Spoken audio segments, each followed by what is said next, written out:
माए रुतारी मोर सिर सिर निबिहो आई राहू पसियो परवादी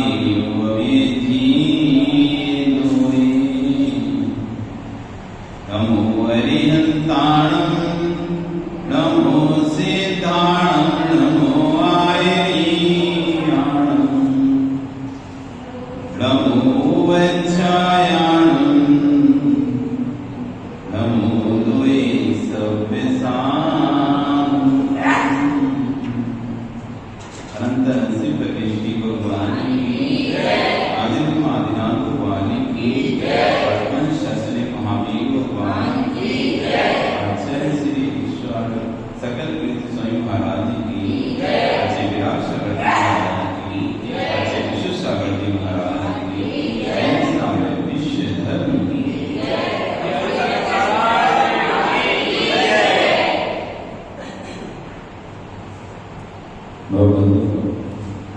वर्तमान शासन में वर्तमान स्वामी के शासन में हम सभी विराजते हैं। तीर्थंकर जयंती की विविध देशना मनीषी जगत आदिनाथ स्वामी की चरण स्थान बैठकर हम जिस देशना का श्रवण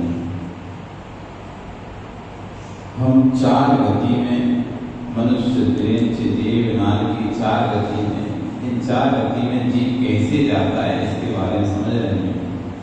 और अभी हम मनुष्य गति में तीन गति के बारे में तो जान चुके हैं। चौथी गति है मनुष्य गति, उसमें कैसे हम जा सकते हैं। अभी हम मनुष्य हैं और वापस यदि मनुष्य बनना चाहें तो क्या क्या करना पड़ेगा। आप यदि मनुष्य बनना चाहें, अगले लोग भी ऐसी जैन कुल उत्तम कुल प्राप्त करना चाहते हैं, ऐसे गुरुओं का सानिध्य भगवान की भक्ति मिलती रहे तो क्या करना पड़ेगा। तो उसके लिए बताया था कि जिसका स्वभाव मृदुता से युक्त है, जो मान रसाय से रहित है, ऐसा व्यक्ति जो मृदु है, अंदर से सरल स्वभावी, वक्र नहीं, कटु नहीं है। वक्ता अलग होती है और सरलता अलग होती है। चेहरे पर समझ में आती वक्ता सरलता दोनों चेहरे पर समझती है। जिसके अंदर धर्म और धर्मात्माओं को देखकर हर्षित भाव आ जाए, पुलकित भाव आ जाए। ओ इस पंचम काल में, खोटे काल में भी आज भी धर्मात्मा है। ऐसा भाव जिसके अंदर रहता है, सरल स्वभाव, शरीर की सरलता से युक्त होना चाहिए। शरीर की सरलता से, मन की वचन की सरलता से, मृदुता से युक्त हो, संतोषी हो, सदाचारी हो, जिसकी दशाएं मन में रहती हो, शुद्ध अभिप्राय रखने वाला हो, विनीत हो, जिनेन्द्र देव निर्गत गुरु और धर्म की विनय करने वाला हो। ऐसा व्यक्ति आर्य खंड में सतकुल राज्य आदि लक्ष्मी के सुख को भोगने वाला मनुष्य होता है। कल हमने यहाँ पर समझा। और यदि वही व्यक्ति सुपात्र को दान देता है, उत्तम पात्रों को दान देता है, तो ऐसा व्यक्ति भोग भूमि में जाकर भूमि का मनुष्य। अब इसके आगे आज हम पढ़ते हैं, समझते हैं कि इसके आगे और मनुष्य में दो चीजें और हैं, पुरुष स्त्री नपुंसकती पर्याय है मनुष्य। पुरुष स्त्री नपुंसक, ये तो पुरुष के ही बताया था। कौन कौन बनेगा पुरुष? वही मनुष्य पुरुष बन सकता है जो स्वभाव से मृदुता से युक्त हो, शरीर की सरलता से युक्त हो, सदाचारी हो, कसाय मंद हो, शुद्ध अभिप्राय रखने वाला हो, निर्मल आचरण को रखने वाला हो और देव शास्त्र के अंदर जिसके अंदर भक्ति हो, विनय हो, ऐसा व्यक्ति क्या बनता है? पुरुष बनता है। मनुष्य में पुरुष। अब आगे क्या? जो मनुष्य यहाँ पर मायावी होते हैं, जो यहाँ पर मायाचारी करते हैं, चाहे स्त्री हो चाहे पुरुष, कोई भी जो भी यहाँ पर मनुष्य में आकर मायाचारी करते हैं, अथवा देवगति मायाचारी करते हैं, या त्रिगति मायाचारी करते हैं, या नरगति, कहीं भी मायाचारी करते हैं। काम सेवन करने पर ही जिनकी तृप्ति नहीं होती, कितना भी काम भोग सेवन करें तब भी उसी की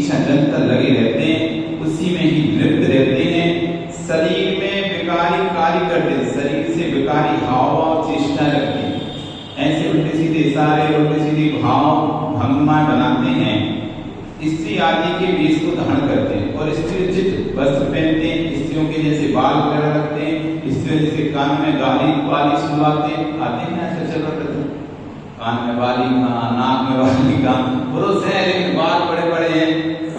स्त्री उचित जिनका चित्त लगा है पूरे वैसी हाव भाव रखते हैं, वैसी कपड़े पहनते हैं, वैसी अपना वेशभूषा बना के रखे हैं। ऐसे लोग और जो मिथ्या दृष्टि है, राग में अंधे हैं, जिन्हें कुछ नहीं दिखा रहा। हमने उस दिन बोला था एक राग की कथा सुनाएगा आपको, कैसे राग में अंधे लोगों की कथा। सुंदरी और कुरंगी दो स्त्रियां थी, एक का नाम था सुंदरी और दूसरा नाम था कुरंगी। जो सुंदरी थी वो बहुत सीलवान थी, चारित्रवान थी। कुरंगी जो दूसरी स्त्री थी वो सील रहित थी, पर पुरुष पर आसक्त थी। एक व्यक्ति की शादी दोनों स्त्रियों से हो जाती है, दोनों की पर आपस में बनती नहीं, एक सीलवान और एक सील रहित। कहां से बनेगी? एक उल्लू के एक चमगादड़ वही सूर्य। अब सूर्य की चमगादड़ की कहां बनेगी? वो निकलता है तो उसको देखना बंद हो जाता है, उसको देखना उसका जब पूर्ण होता है। तो एक को अपने सील से प्यार था और एक को तो यही देखती थी कब अंधेरा हो, कब रात हो, कब हम लोगों के पास जाएं। तो दोनों को अलग अलग कर दिया गया, दोनों अपने अपने अलग घर में रहने लगे। लेकिन जो पति था उसको तो कुरंगी से ज्यादा स्नेह था, राग दूसरी पत्नी से। और जो सीलवती पत्नी थी उससे इसलिए नहीं था उसको, तो उसके पास जाते नहीं था, वहीं रहता था, वहीं खाता था, वहीं जाता था। वो सारा पैसा भी वहीं अपना लाके देता था। एक दिन वह बाहर जाना था, उसको कुछ समय के लिए बाहर व्यापार विदेश व्यापार के लिए जाना था, यात्रा करने के लिए या कार्य करने के लिए। तो अपनी पत्नी को बोल के जाए मैं कुछ दिनों की बाहर जा रहा हूँ, तुम सब ध्यान रखना, व्यापार वगैरह का भी तुम ध्यान रखना और घर का भी तुम ध्यान रखना। तो कुरंगी को बोल के चला गया। कुरंगी को तो मौका मिल गया, वो तो चाहे कि जाए हम स्वतंत्र हो जाए। वो जो गया तो बस उसने तो अपने रूप रंग दिखाना शुरू किए और जितना पैसा था, संपत्ति थी, धन था, एक माह के अंदर सब नष्ट। घर के बर्तन भाड़े सब बिक गए, कुछ भी नहीं बचा घर में। थोड़ा कुछ सामान रहा तो रहा, सब चला गया। अब जब वो लौट के आया तो उसने खबर भेजाई कि मैं आ रहा हूं, तो बढ़िया खीर बना के रखना, आज बहुत दिन बाद तुम्हारे हाथ की खीर खाऊंगा, भोजन करूंगा, खीर खाऊंगा। तो उसने सोचा अब क्या करें, सब तो खत्म ही हो गए, इसको कहां से खीर खाऊंगा। तो उसने सुंदरी के पास घर पहुंचा कि तुम्हारे पतिदेव आ रहे हैं और उन्होंने कहा कि अच्छा भोजन बना के रखना, तुम्हारे यहाँ वहां पर भोजन करेंगे। जब ये लौटा तो बोलता भोजन, अरे वो तुम्हारी बड़ी पत्नी जो बड़ी दीदी थी वो बोली हमारे यहाँ करेंगे, इसलिए हम कैसे बनाते। अब जाओ नहीं करके आओ आपने, तो वहां चला गया वापस। वहां जाता लेकिन मन किसका काम था, इस पर था, कुरंगी पर, इसके हाथ का खाना था। लेकिन अब दूसरी बड़ी को पहली पत्नी के पास पहुंचा, उसने 56 भोग बनाए। अब खबर पहली बार तो आई थी कि आ रहा है, तो ठीक है, तो खूब खाना बनाया, 56 भोग बनाए। उसने खाया लेकिन उससे स्वाद ही नहीं लग रहा, स्वाद नहीं लग रहा किसी में। और ऐसी थाली सरकार है, इतना बेकार खाना बनाया तुमने, और वापस अपनी पत्नी के पास आता है और उससे कहते मुझे तुम्हारे हाथ की खीर खानी, मुझे नहीं खाना, मुझे वहां पे अच्छी लग रहा। अब उसे कहां से खीर उस पागल को में, अब इसको खीर खाने को क्या करी, गई और बरसात का समय था, तो बरसात के समय में गाय लोग जब घास खा के आती तो गोबर करती, पतला वाला गोबर करती, पतला गोबर करने को एक कटोरे में भलाई गोबर। अब उसमें चैत का महीना वो रहता है तो दाने भी निकलते, गेहूं के उसके दाने भी निकलते हैं गोबर में, तो वो भी इसमें डले थे। और उसने ला के तो उसने कहा ये पागल ऐसे तो अपने राग को दिखेगा नहीं, और उसने कोई कटोरा ला के उसके आगे रख दिया और गोबर का कटोरा वो खा रहा है। हाँ क्या खीर है, क्या हम उसे दिखेंगे खीर खाना के पागल क्या खा रहा है, वो गोबर को खाता जा रहा है। उसमें जो क्या इलायची डली है, इतनी स्वादिष्ट तो मैंने कभी खाई नहीं है,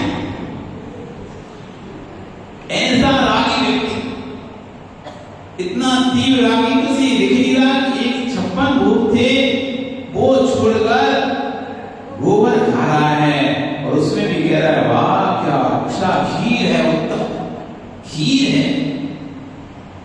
ऐसे लोग ये राग में अंधे जिनके सामने सब कुछ खोल के रखते हैं तब भी विश्वास नहीं करने वाले, नहीं वही ठीक है।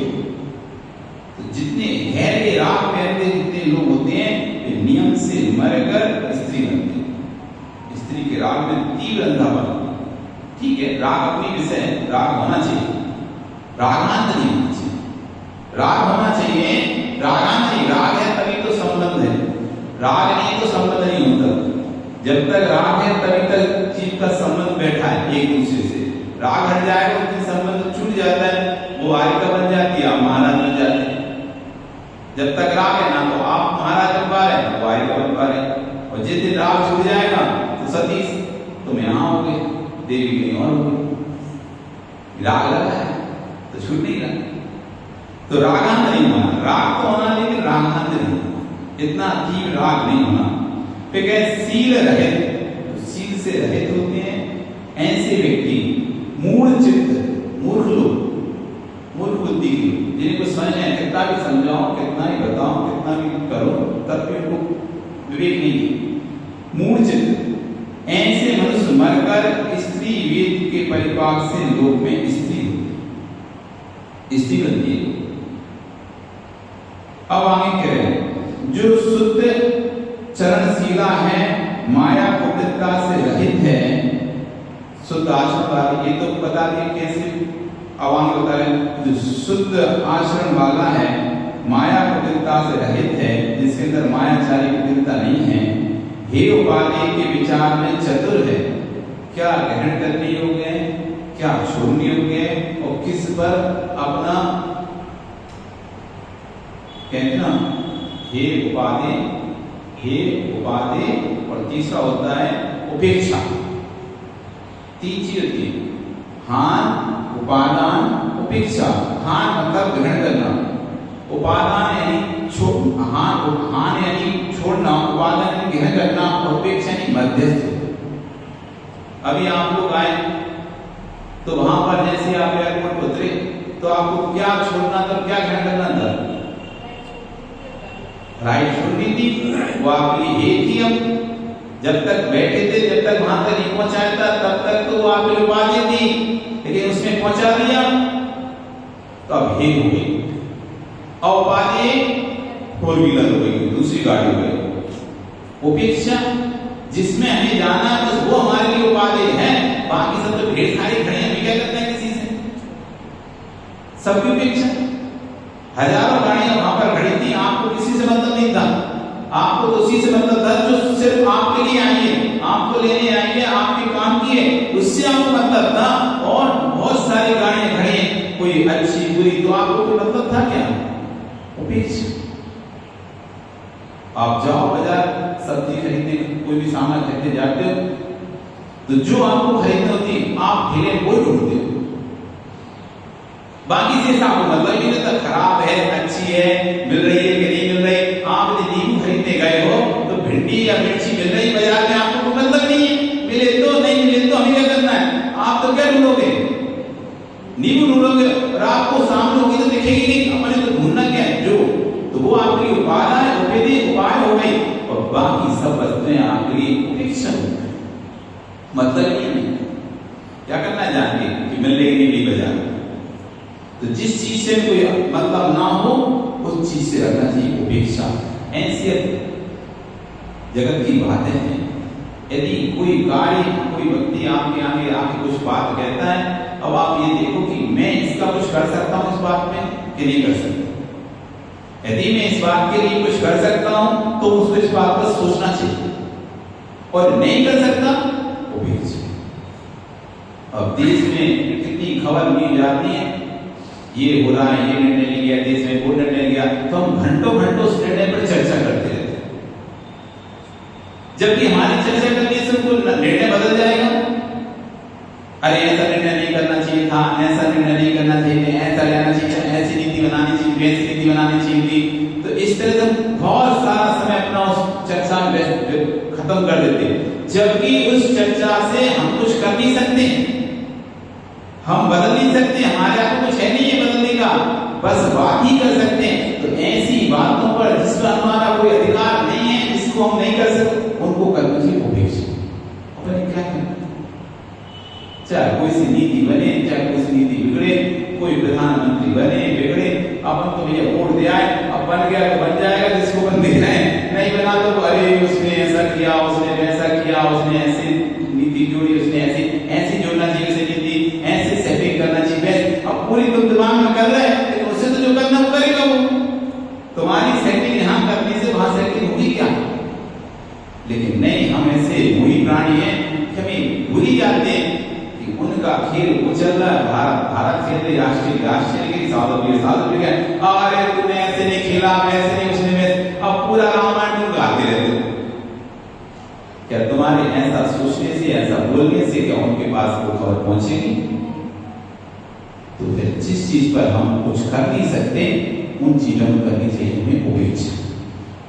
कोई कुछ ही बोलता है, बोलने दो, यदि हमारे हाथ में वो कार्य है तो फिर करो, नहीं तो उसकी कर दो उपेक्षा। जिसने की है उपेक्षा, उसकी कभी नहीं होती उपेक्षा। जिसने की है अपेक्षा, उसकी ही होती है उपेक्षा।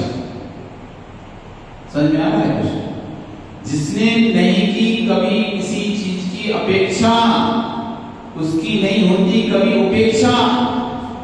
उपेक्षा मतलब होता है निग्लेक्ट करना,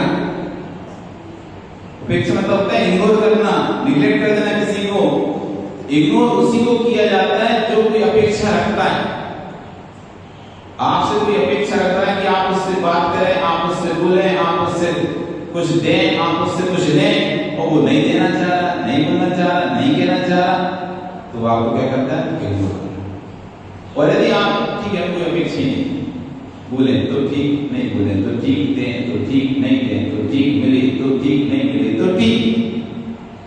अब सामने वाला नहीं भी देगा कोई चीज, हम तो सोच के नहीं है कि हमें मिलना है, हमको देगा, ठीक है, तो कोई दुखी नहीं होगा। और ये सोच के आया कि हमें ये चीज मिलना चाहिए, और वो चीज नहीं मिली, तो क्या होता है? दुख होता है। तो अपेक्षाओं में दुख है, अपेक्षाओं में दुख है, उपेक्षा में सुख है। जिन जिनको सुख चाहिए, जिन जिनको सुख चाहिए, वो उपेक्षा करना प्रारंभ करता है, उपेक्षा प्रारंभ करता है, अपेक्षाओं को कम कर दे। नियम से व्यक्ति सुखी, क्योंकि संग्रह में कभी भी सुख नहीं है।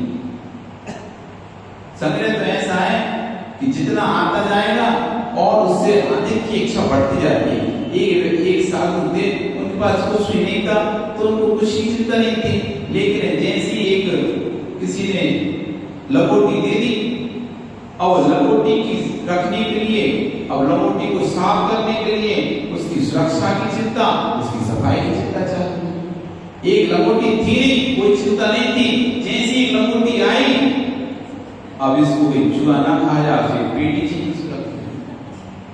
अब पेटी चाहिए, पेटी आ गई, अब पेटी लेके ना चले जाए, ताला चाहिए, चाबी चाहिए, अब ताला लगा दे, उस चाबी को रखने की फिर पर चाबी चाहिए,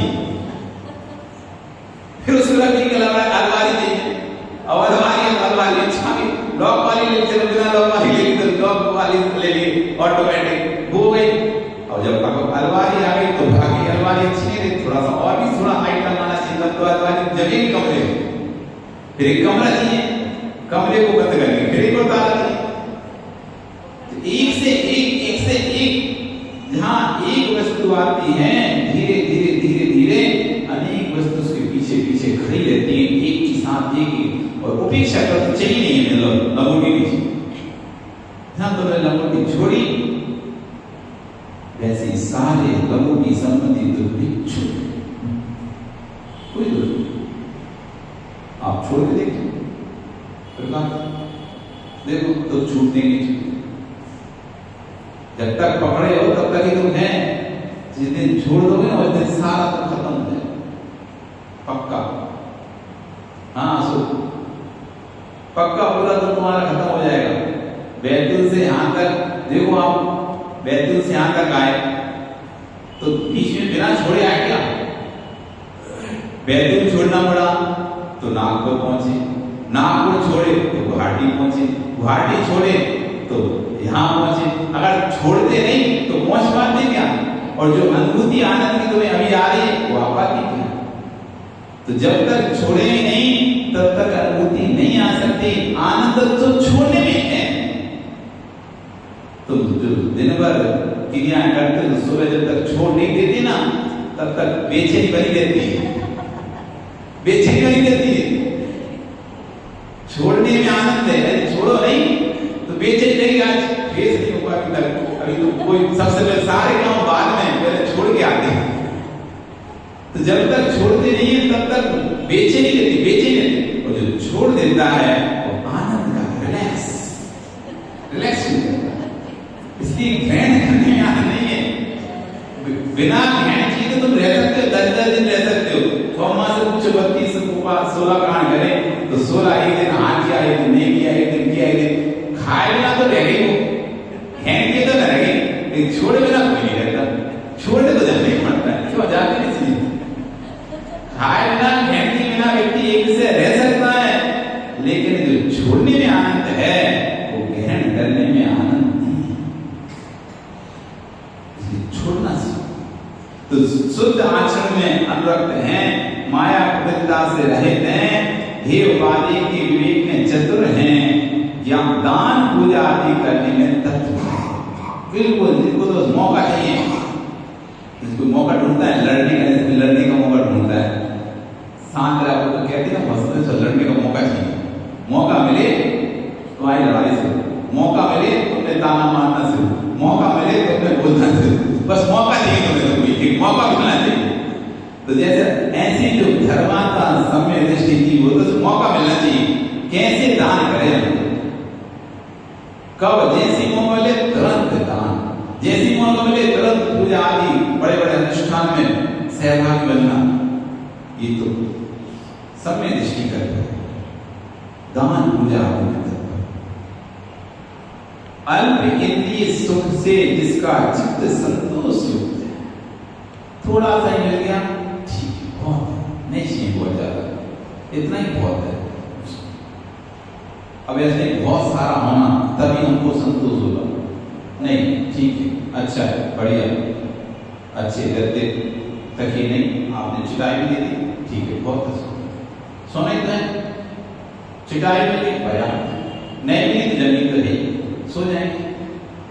कोई ज्यादा हर चीज के लिए नहीं, ऐसा ही होना, इसके बिना काम नहीं चलेगा हमारा। हमें तो पीने के मिनरल वाटर ही होना, हम तो सादा पानी को हाथ ही नहीं लगाएंगे। अरे जो मिल गया शांति से, शुद्ध होना चाहिए, पी लो, गर्म मिले गर्म पी लो, ठंडा मिले ठंडा पी लो, जैसा मिल जाए वैसा खा लो, जैसा मिल जाए वैसा पी लो, जैसा स्थान मिल जाए वैसा रह लो। किसी प्रकार की कोई इच्छा जाहिर नहीं करने वाला है, हमें ऐसा ही चाहिए। अल्प मिल गया तो अल्प में संतोष, एक रोटी मिल गई तो एक रोटी खा के संतोष, 4 मिल गई तो 4 खा के संतोष कर लिया, विकल्प नहीं कि हम भूखे रहे। ऐसा करें, अल्प संतोषी, अल्प इंद्रिय सुख में जिसको संतोष युक्त है और सम्यक दर्शन ज्ञान से भविष्यत है, सम्यक दर्शन है, ज्ञान है, ऐसी स्त्रियां पुरुष वेद को प्राप्त करते हैं। ये बता रहे, वो भी बताया था, पुरुष ऐसे पुरुष क्या बनते हैं, स्त्री बनते हैं जो मायाचारी करते हैं, छल कपट करते हैं, विकारी भाव रखते हैं, स्त्रियों जैसे भेद धारण करते हैं, ऐसे पुरुष करते हैं, स्त्रियां बनती हैं। लेकिन जो शुद्ध आचरण में लीन रहती हैं, माया कुटिलता से रहित रहती हैं, हे वाणी के विवेक में चतुर रहती हैं, दान पूजा में तत्पर रहती, इसलिए हमेशा तत्पर रहना। तुम्हें अपना स्त्री छोड़ना है, जरूरी आर्य का बने, आर्य का बन के स्त्री का होता हो ऐसा नियम नहीं है कि आर्य का बनने के बाद स्त्री का छेद होता है। आप दान पूजा आदि तत्पर हैं, माया कुटिलता से रहित हैं, शुद्ध आचरण वाले हैं, इंद्रियों के अल्प विषयों में सुख हो जाता है। जरूरी आपको अच्छी साड़ी मिले, जो मिल गई ठीक है, जैसी अच्छी, नहीं तो दूसरों को देख देख के नहीं, उसके पास इतने अच्छे कपड़े हैं, हमारे पास तो है नहीं, इतने कपड़े होते तब भी ऐसे बोलते हैं हमारे पास तो है नहीं, उसके बाद देखो कितने अच्छे अच्छे कपड़े, अरे पूरी अलमारी भरी खड़ा बिल्कुल खच्चा खच, तब भी कपड़े नहीं होते। अब वहां जाएंगे तो क्या पहनेंगे, वहां जाएंगे तो 2-4 जोड़ी खरीदना पड़ेगा, बाहर जा रहे हैं घूमने जा रहे हैं तो वहां के तो कपड़े नहीं है। और ये महात्मा लोग हमको समझिए इतना कमाते हैं तब भी 4 रुपयों में बस ठीक है तो सही बहुत कपड़े क्या करेंगे बोल ले जाके ये तो पहन ले दिमाग की कपड़ा होता चेन निकलने में बहुत होता है, नहीं कमा के रखते जाते हो। और यदि आपके अंदर लग रहा है मुझे और चाहिए तो नहीं कर पाओगे। यदि आपके अंदर ऐसे संतोष भाव है क्या करना है, 4 कपड़े बहुत क्या आप ये करने थोड़ा जा रहे, कम से कम कपड़े पहनना है, कम से कम वस्त्र उपयोग करना है, कम से कम सामग्री उपयोग करना। तो अल्प ऐसे जो भाव रखने वाली महिला है, स्त्री है, जो सम्यक दर्शन और ज्ञान से विभूषित हैं, वो पुरुष वेद के परिपाक से यहाँ पर मनुष्य होती है, वो मनुष्य होती है, पुरुष होती है। इस आर्यखंड में सत्पुरुष उत्पन्न होकर पुरुष जन को प्राप्त करती हैं और इनको अपना कल्याण करके मोक्ष तक जा सकते हैं। जो पुरुष काम सेवन में अत्यंत अंध हैं, आसक्त हैं, बिल्कुल 24 घंटे स्त्री में आसक्त हैं, जाट पुरुष बोलते हैं अथवा वेश्या बोलते हैं, तो ऐसे पुरुष स्त्रियां पर पुत्री आदि में जो लंपट हैं, हस्त मैथुन आदि अनंत कीड़ाओं में आसक्त हैं, शील रहित हैं, व्रत रहित है, ना जिनका कोई शील है, ना कोई व्रत है, ना कोई नियम है, ना कोई संयम है, ना भोजन का ना भजन का कोई संयम नहीं।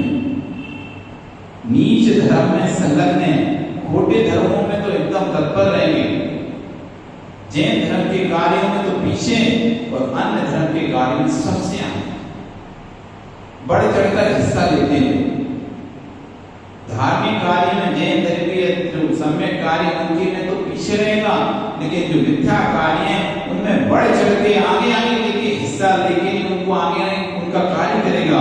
तो कह रहे ऐसा व्यक्ति, और जो नीच है, नीच कुल में जन्म लेकर नीच ही कार्य कर रहा है, एक तो नीच कुल में जन्म लेकर उच्च कार्य करने वाले होते हैं और एक नीच कुल में जन्म लेकर नीच ही कार्य करते हैं।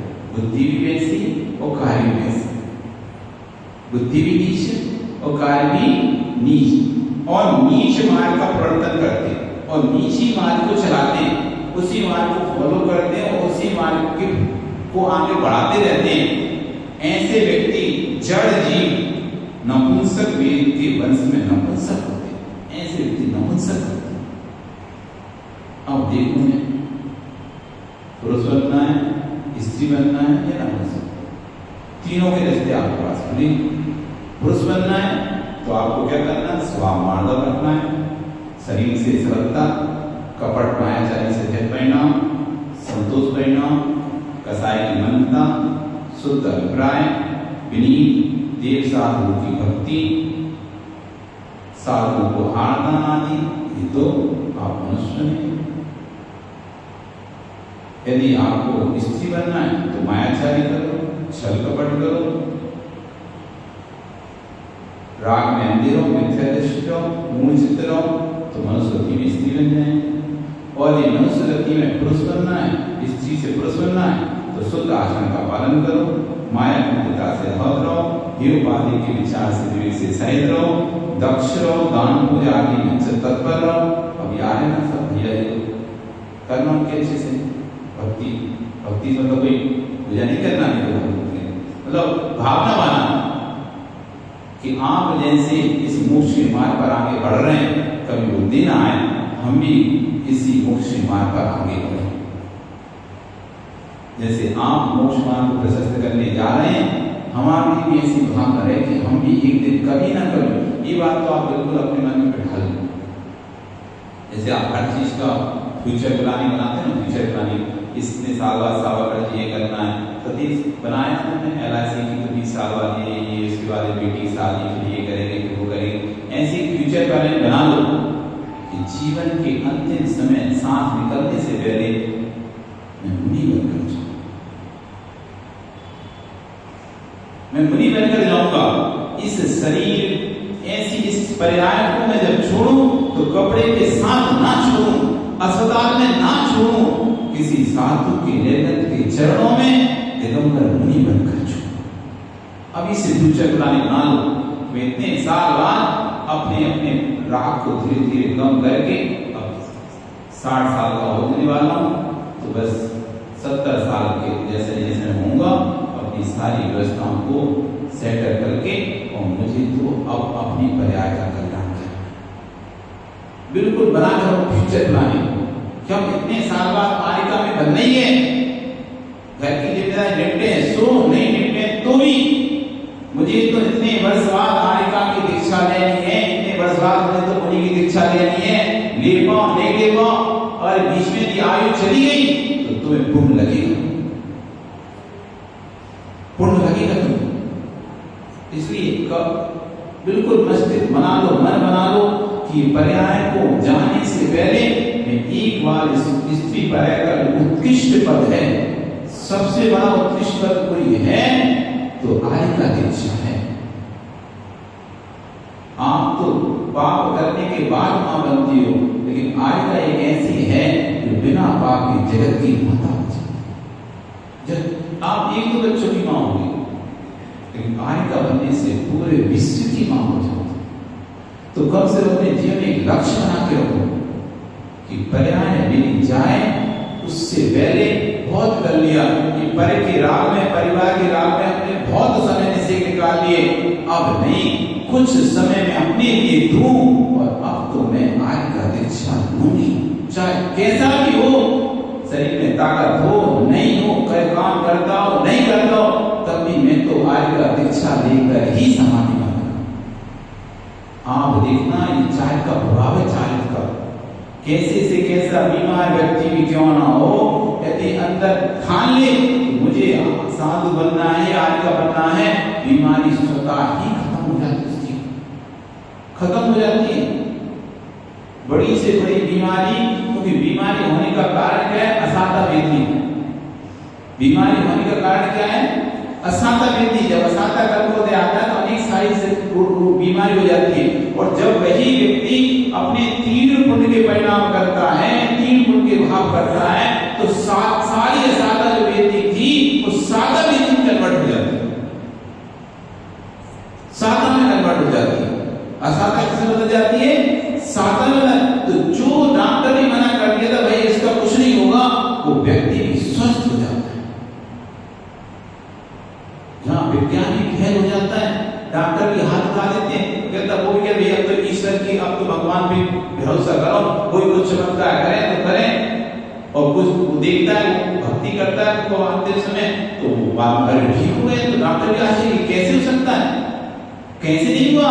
उसने भक्ति की, भक्ति करके इतने परिणाम अपने निर्मल किए कि जो असाता कर्म का द्रव्य पड़ा हुआ था वो सारा सादा वेदी में कन्वर्ट हो गया, जो तुम्हारी बीमारी थी वो अपने आप दूर हो गई। इसलिए आप ये चिंता नहीं करो महाराज जी हमारी कमर काम नहीं करती, हमारे घुटने काम नहीं करते, बैठ नहीं पाते, उठ नहीं पाते, चल नहीं पाते, आप तो ले लो, जो होगा बाद में देखो, ले लो।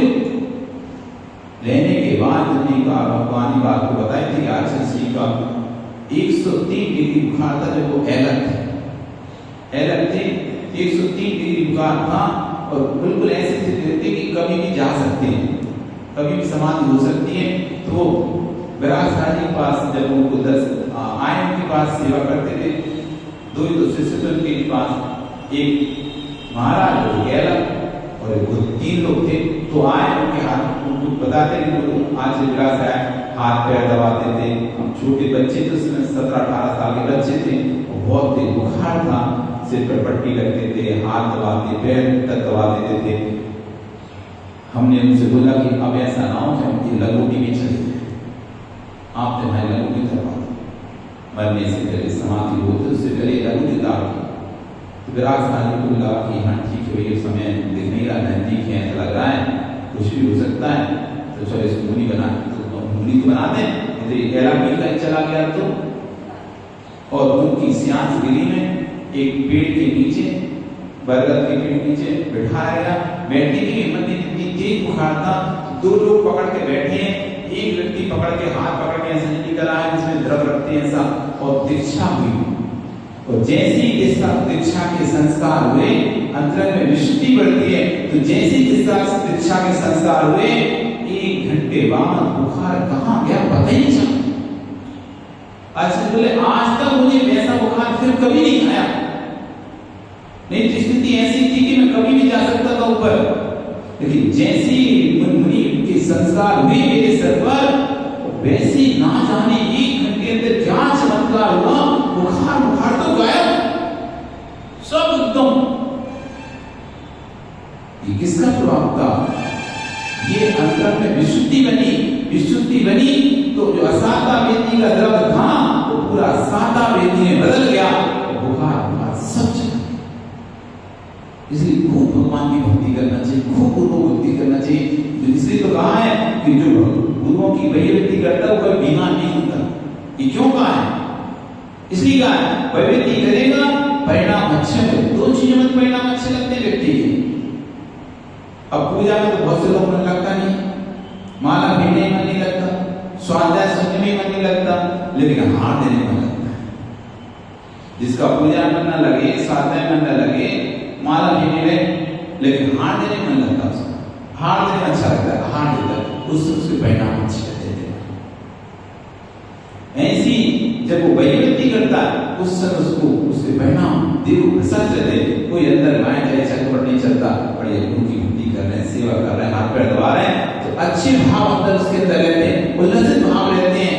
जब हम माता की सेवा कर रहे हैं, वैभक्ति कर रहे हैं, तो आप उसमें परिणाम अच्छे रहते हैं, प्रशस्त रहते हैं।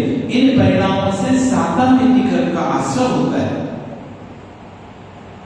ये कारण बताएं साता वेदी आसन के कारण।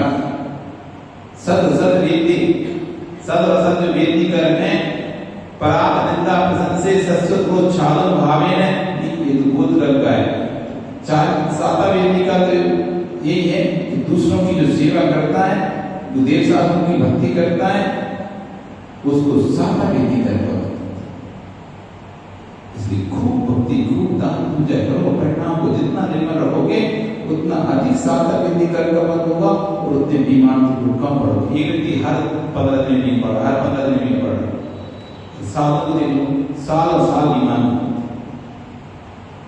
सर छोटे खांसी जुकाम सर के सामान से होते हैं। अब आप लोग तो कोरोना में कितने डरे और कितने वैक्सीन लगाई, तब जाके अपने आप को सुरक्षित महसूस कर पाए।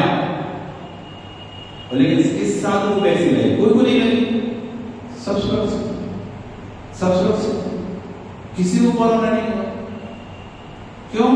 क्योंकि उनका साता वेदी का द्रव्य इतना अधिक उनके पास रखा हुआ है कि असाता उनके पास आकर उल्टा साता कर देता है। इसलिए उनको किसी प्रकार की बीमारी होती नहीं है।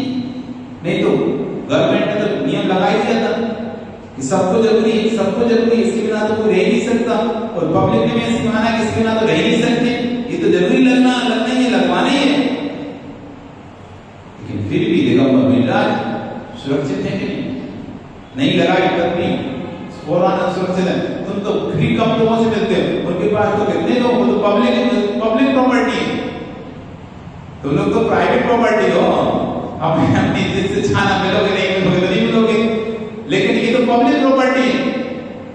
इनके पास किसी को ना आने से रोक सकते ना जाने से रोक सकते, सब लोग आते हैं, सब लोग जाते हैं, और इनका तो खुद भी ऐसा ही अपना खुद से आ करें, ये तो दूसरों के हाथ से लेना है, आने तो दूसरा देगा वो इनको लेना है, सेंस को बना नहीं सकते, खा नहीं सकते, तो इनके लिए तो बहुत ज्यादा रिस्क है। तब भी इनको क्यों कुछ नहीं होता? क्योंकि इनके पास साता वेदी का द्रव्य अधिक है, क्योंकि इनके परिणाम प्रशस्त होते हैं, किसी के किसी द्वेष भाव नहीं रहते, इसलिए इनको साता का द्रव्य अधिक एकत्रित होता है, और यही कारण है कि बीमार कम होते हैं।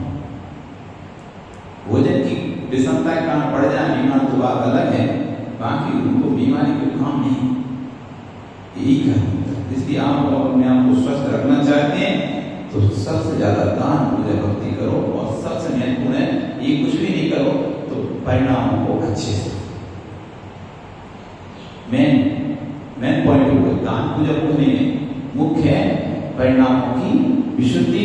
वो जिसकी अधिक रहेगी वो व्यक्ति उतना स्वस्थ रहेगा, उतना सुखी रहेगा।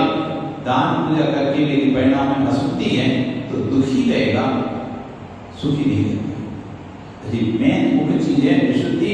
ये तो आलम्बन है उस विशुद्धि की बढ़ाने के लिए। आलम्बन सामयिक प्रतिकरण प्रत्यक्षान पूजा दान तप आहार इन सब हमारी विशुद्धि बढ़ाने के आलम्बन है। ये विशुद्धि बढ़ती है इनसे, इसलिए हमको ये करना चाहिए। पर मूल तो कारण है हमारे सब कार्यों में विशुद्धि और पाप कार्यों में संकेत। दो चीजें इसमें है, इस पर कल चर्चा करेंगे। विशुद्धि संकेत पे आचार्य समस्त स्वामी ने पूरा एक आत्ममीमांसा ग्रंथ में इस पे चर्चा की। आज हमारा समय हो गया। कल हम यहाँ पर समझेंगे कौन से पाप कर्म जैसे लंगड़ा होता है, किस पाप के कर्म जैसे बहरा होता है, अंधा होता है। लंगड़ा लूला अंधा बहरा देखते ना, कि कौन सा ऐसा कार्य किया था इसने, इसको अंधा होना पड़ा, लूला होना पड़ा, लंगड़ा होना पड़ा, बहरा होना पड़ा। कि किस कार्य कर्म की वजह से प्रभु हमें क्या करके आया था, इस कारण से इसको ये पर्याय मिली है। कल हम यहाँ पर समझेंगे। बोली भगवान का